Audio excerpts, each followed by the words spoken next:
Gore. Alors je recommence. Bienvenue au château de Gore. Donc Jean Armand va vous faire découvrir, tout étant installé sur le plateau de l'oppidum du château de Gore, va vous faire découvrir la cuvée Pour mon père. Pour la petite histoire, donc Pour mon père est une cuvée dédiée à mon père qui est décédé il y a 2 ans. René était vigneron dans le Languedoc, à côté de Nîmes, et il a passé toute sa vie à travailler très soigneusement ses vignes.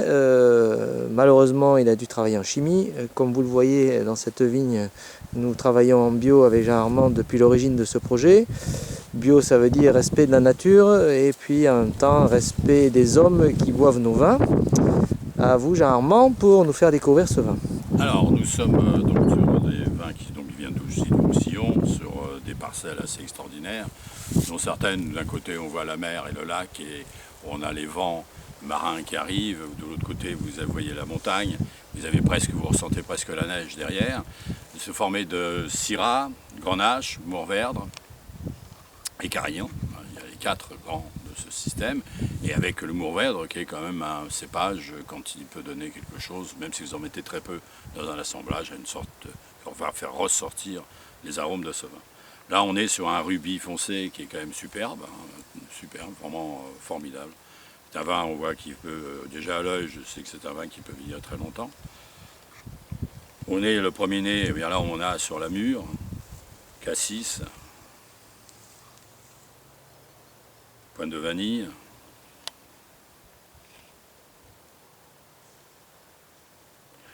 Il y a aussi un côté presque, disons, églantier. Une petite pointe d'églantier qui est très intéressante. Derrière l'églantier, j'ai une petite pointe de champignon légèrement truffée. Donc c'est un vin qui a un nom avec une complexité assez exceptionnelle.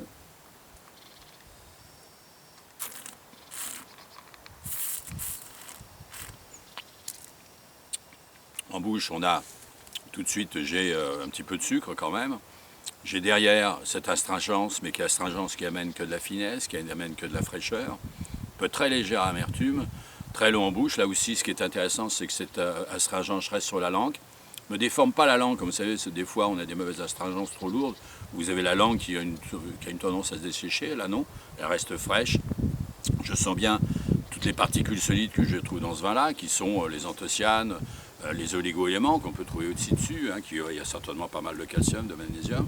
Donc on a quelque chose d'assez intéressant, de très long en bouche, très bien, très puissant aussi, mais qui finit toujours sur cette pointe de fraîcheur. Tous les vins qu'on fait à Château de Gore finissent toujours sur une pointe de fraîcheur, parce qu'on considère que le vin, quand vous avez fini un verre de vin, vous devez avoir envie d'en boire un deuxième. C'est quand même, je trouve, quelque chose de très important. Et si vous finissez sur un vin qui est un peu lourd, d'abord vous n'avez plus envie de boire, et vous n'avez même plus envie de manger non plus. Là, nous, on se débrouille pour que vous ayez des vins où vous ayez toujours envie de boire et manger. Donc là, c'est un vin qui peut aller sur... je mettrais ça sur du sanglier, tiens. À ce moment, on est un lève à la royale. Un lève à la royale, avec ça irait parfaitement. Hein, c'est superbe, un lève à la royale. Un tourneau de Rossini aussi. Et des plats simples, je vous donne toujours des plats simples. Hein, donc, disons, en entrée, je mettrais ça sur un... Je suis en train de chercher le nom et ça va venir. Sur des pieds de porc pressés au foie gras. Très bon pied de porc pressé au foie gras. Ou alors sur de la hure de sanglier. Ça irait bien aussi sur de la hure de sanglier. Par au fromage, je ne vois pas tellement de fromage aller sur ce style de vin parce que c'est tellement puissant et il y a quand même une pointe d'amertume, de tanin qui reste encore. J'ai encore les tanins en bouche, les tanins frais. Et sur le fromage, ça va faire ressortir l'amertume du fromage. Par contre, ça irait très bien. Là, sur une tarte au chocolat, ça irait d'une façon exceptionnelle. Alors, prenez une tarte au chocolat avec ça, je vous promets que vous prenez un deuxième verre et une deuxième tarte. Voilà, merci. Voilà, merci Jean Armand, c'est un vrai plaisir de vous entendre et donc en même temps de faire profiter à nos amateurs de vin de votre savoir, grand savoir. Je bois quand même. Et à votre santé Jean Armand pour toutes ces belles dégustations.